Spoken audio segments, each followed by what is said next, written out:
करण्याबाबत मल्लिकार्जुन खरगे यांना नोटीस बजावली आहे। काँग्रेस अध्यक्ष मल्लिकार्जुन खरगे यांनी पंतप्रधान नरेंद्र मोदी यांच्याबद्दल वापरलेल्या अपशब्दांबद्दल मुख्यमंत्री देवेंद्र फडणवीस यांनी तीव्र निषेध व्यक्त केला आहे। आज मुंबईत ते पत्रकारांशी बोलत होते। खरगे यांनी आपलं आक्षेपार्ह वक्तव्य तात्काळ मागे घ्यावं आणि जाहीर माफी मागावी असं ते म्हणाले। सततच्या पराभवामुळे काँग्रेस नेत्यांवर परिणाम झाला आहे असं सांगत फडणवीस यांनी काँग्रेसच्या मानसिकतेवर आणि धोरणावर टीका केली। आधुनिक आणि सुरक्षित भारताची निर्मिती करणाऱ्या देशभक्त पंतप्रधानांवर जेव्हा काँग्रेसकडून वैयक्तिक हल्ले होतात तेव्हा देशातील जनता काँग्रेसला निवडणुकीत चोख प्रत्युत्तर देते असं फडणवीस म्हणाले।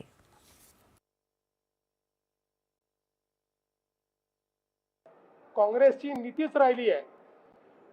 हा तोच काँग्रेस पक्ष आहे ज्यांनी मोदीजींना मौत का सौदागर म्हटलं होतं, पण ज्या वेळी मोदीजींवर ते हमला करतात त्यावेळी जनता त्यांना उत्तर देते आणि त्यावेळी जनता त्यांना पराभूत करते।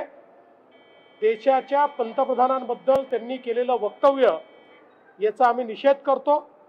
त्यांनी वक्तव्य परत घेऊन जाहीर माफी मागावी अशा प्रकारची या ठिकाणी आम्ही मागणी करतो।